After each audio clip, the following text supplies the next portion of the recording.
we have a question here, which is kind of over to you pretty much straight away, really. So, as I say, Charles has kind of offered some ideas.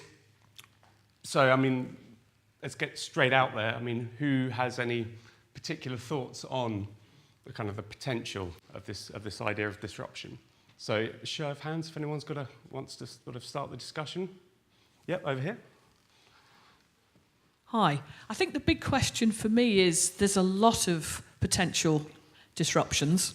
Is figuring out which skills are we going to need, say, in 5 years' time that we need to start training people for now. Mm-hmm. How do we figure out which technologies we need to be skilling people up? How do we get those training or whatever it might be in place so that we're ready for this? Because otherwise we're going to end up scratching around having great big skills shortages again. Yeah, no, I mean, certainly. I mean, I sort of noted your question in a moment ago as well. So, I mean, I'm hearing some very kind of practical approaches, or a desire for some practical approaches, sort of where the rubber hits the road, sort of necessities which are coming out of this. So, yeah, I mean, certainly there are going to be questions about really what needs to be done at a very pragmatic level. I mean, anyone else have any particular thoughts on that? Yeah, it's a question, really. If we're moving into this world, how much will we need to know about the underpinning platforms and the technologies that are there? And I'm asking this in the context of our education system, which in a way very positively has decided that coding is a good thing and ought to be taught, and computing ought to be taught, and not just information technology, but at the risk of striking out other things that may turn out eventually to be more important in life if the machines are looking after the basics for us. I don't want to be a farmer. I never want to go near a field again. That was my childhood. I'm very pleased that there are big machines that do that because it's hard work. You know, it's that kind of thinking. Yeah. I mean, certainly. I mean, you know, we're having this particular discussion, this particular forum within the context of an educational institution. So, absolutely. I mean, education is primary here. The extent to which I guess it forces its way up the ladder of priorities when thinking through what technologies are coming to the fore and what the narratives are around them, I think is a very important question. I'm going to try and be very careful here that I don't sort of encroach on too much of what I'm going to say later, otherwise I'm going to get to my session, I'm not going to have anything left to say.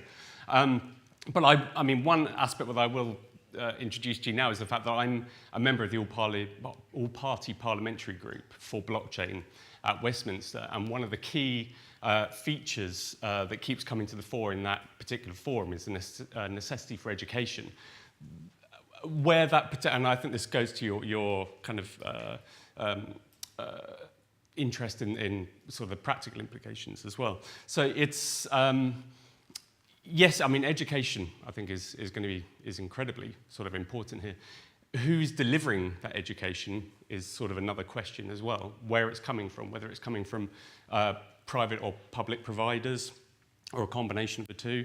Obviously, that's going to have a significant influence on the narratives which are developed. And again, I will sort of stop there because otherwise I am going to start talking about stuff that I'm going to be talking about later. But anyone else have any particular kind of thoughts on that or the practical implications? Again, yeah, over here. Until coming here, I hadn't thought anything at all about the fourth industrial revolution. And what I'm seeing is something which is so vast, it's difficult to contemplate. And I just think about all of the different vested interests that there are. I just wonder what is going to be like the exemplar that's going to make us all think, oh, I can see what this means now, and I can see the advantages. Yeah, certainly, which, I mean, ties in again with, to the extent to which we have to understand the technologies and the processes and the procedures which are being built, which are being thrust upon us to a certain degree, but we're also being invited to partake in. I mean, I think, yes, I mean, this, I suppose, I mean, okay, so I'm going to tie this, a further response into that. I'm going to tie this into the problem I have with disruption, actually, because the fourth industrial revolution is a vast concept. I mean, it is absolutely massive, and it's sort of all-consuming. I mean, it is globalizing and totalizing in a number of different ways. And I'm going to say that's like capitalism, effectively. So this is something which is occurring within capitalism, Now, there are a number of countervailing narratives against the development of post-capitalist thinking. I mean, the sort of fully automated luxury communism is sort of a version of post-capitalism in that sense. So to think about the fourth industrial revolution as a vast concept is really to think about capitalism and actually how vast a concept that is as well. I think the two cannot be seen as mutually exclusive, necessarily. My problem with disruption is the fact that, well, for me, fundamentally, disruption is not disrupting anything. It is all happening within a closed circuit of capitalist thinking. So there is actually no real meaningful disruption going on other than actually going back to Joseph Schumpeter's creative destruction. That's fundamentally what disruption is here. It's about the recreation of capitalist thinking rather than anything actually fundamentally changing. So that's my sort of main criticism of disruption. I don't know, any thoughts on that, or the general kind of hugeness, if you like. So we've got over there. I think one of the challenges that we've got is the time it takes to get through a particular disruption. I'm thinking about this in the way of, at the moment, you're talking about an internet of things connected. There are people in the UK that would be just happy to have the internet. And that, I think, is a big problem, in that you've got people there who want to be connected, who want to be part of the disruption, the revolution, and can't be. And that is a really big challenge, I think, politically and socially. I live in rural Yorkshire, so yes, I know the struggles of trying to get super fast broadband, believe me. Sorry, were you wanting to follow up with? Yeah, and to build on Jean's point, it's do we then move towards a controlling class and an underclass, even more than we already have? And that's quite frightening. And to come back to points around leadership and visionaries and that sort of thing, the reason the populist demagogues, I guess, are being successful is what they are championing is and talking about is they're promising change. In each situation, they are promising a change from the status quo. And so anyone dissatisfied with the status quo is going to follow that because they believe they're being promised something better. If you want people to follow you, you need to promise them a better world for them as an individual. And I wonder how much of this can actually tie into behavioral psychology and what motivates people to do what they do on a day-to-day basis. How can you actually then tie this into a promise of a better existence for people? And that isn't really clear to me. Yeah, I mean, I think if anyone were doubting it, there is a large degree to which we're all multidisciplinary or disciplinarians nowadays. I think there's been, within universities, for example, within academia, there's long been a sort of a narrative about silos, about people working in two closed systems with too much group thinking developing.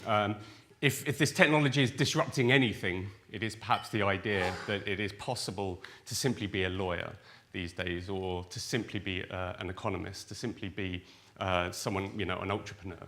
Well, that in itself is by definition a sort of an idea which kind of looks to straddle a number of different areas. So yeah, I mean, I think that there is certainly a lot of evolution. Massive thing is the governance. All right, I work in a very highly regulated industry. Yes. And we've spent, in our team, I'm not going to say what it is, but we've spent 4 years developing an app to be made available directly to the public. And because there is such a high level of governance around this, that's why it's taken so long. I could have done it in 20 minutes in Excel and just emailed it out and let people share it. And so with these kinds of advances comes an inordinate amount of complexity in terms of checking and privacy and risk and all the rest of it. And that actually takes people. Yeah, no. I mean, one very quick thing to kind of say about that is, I mean, obviously the other side of the coin, really, of the fourth industrial revolution and I don't know whether it necessarily came through in what you were saying a moment ago, was the regulatory technology side of this. These technologies are not existing purely for disruption, they're existing to actually undermine or to check disruption as well. So they are being mobilized in that particular sphere. And again, I will mention some of this when we get onto blockchain, because for me that's a far more interesting application of the technology, really, than a lot of sort of the standard, slightly more interesting and exciting narratives. There is very much a narrative which needs to be grasped and commanded around the idea of what it means for this technology to actually just be boring. I mean, this is the thing, right? It's, there's so much blust, so much kind of, furore and excitement which is generated around these technologies.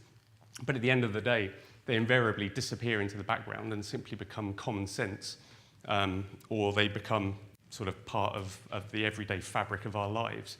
And in that sense, they're always already going to be boring at some level. It's how we sort of manage sort of all the noise which is kind of going on at this moment in time, I suppose. Anyone want any other particular thoughts? Yep. Oh, sorry, over here. I'll just go back to the word economic disruption. So everyone's talked about governments, countries and such, but in fact, the thing we're really dealing with is organisations that are supranational, so your Googles, your Facebooks, which are kind of obvious to say, but they are. Nobody's really controlling them. You can talk about some governance situations, but who's really controlling it? That's the thing, and whether it's the internet, the www, and who is controlling it? Well, self-regulation and multi-stakeholderism are the two sort of primary forms of kind of global regulatory authority at the moment, and that's certainly the lessons we're learning generally from the internet. So sort of transnational organisations such as ICANN that run the domain name system on the internet is a perfect example, except it's not, because it's largely American. So it's that's sort of the interesting paradox of when you kind of peel back the layers of some of these things. If the world's population is actually going to grow from 7 billion to 10 or 11 billion, with 1 billion of those actually being in Asia and 2 or 3 of them being in Africa, is technology 4.0 or 5 or 6 actually going to be able to keep up with the extra 3 or 4 billion people that we have? Anyone? I'm sort of mindful of the fact that I've kind of become a point of answer for some of these questions. Maybe I'll reflect that back on. So, someone over here want to try and answer that? The answer is yes, but not quickly. But what you've got in Africa, in particular, is a move away from the standard provision of utilities. So here we're hardwiring the internet. In Africa, it's coming from balloons. It's coming from satellites. So they're skipping levels of evolution and going directly to the 3rd or 4th generation solution. And that will continue to happen in areas of the world that have not gone through the Industrial Revolution steps. Yeah, certainly. What does that mean for politics? Because I entirely understand the point that you're making, and yes, it is a fact, if you like, about the way that the infrastructure around mobile technologies is happening in sub-Saharan Africa and across a number of different nations. But the development therefore is one which is promoting primarily economics. So what happens to politics if these notions of statehood, and we are, yes, in many circumstances dealing with corrupt and very damaged states, but yes, there's certainly an argument to say that that's not something which is anywhere near just a thing of the global south. But what happens to politics then? Do we just say goodbye to politics? We say goodbye to the idea of nationhood and state? It will be different, I think. And actually, in relation to the comments we've made earlier, and there being corporations and maybe corporations and governments and so on, the lady beside me will tell you that I wrote down East India Company as being an example of this pre-revolution, non-governmental, corrupt organisation. And these come and go, as do governments. And I think you will find that if things don't work for the citizens, they will change, but not necessarily in a good way. But they will change. I mean, the legacy of the East India Company would obviously be an interesting discussion to kind of follow through there. I mean, I think the notion of incorporation, let's quickly pick up on that. I'm certainly aware of case studies of indigenous tribes in North America who are failing to be acknowledged at the political level. And here we're talking at the federal level, but also at the state level. And they are incorporating in order to circumvent a number of the political mechanisms.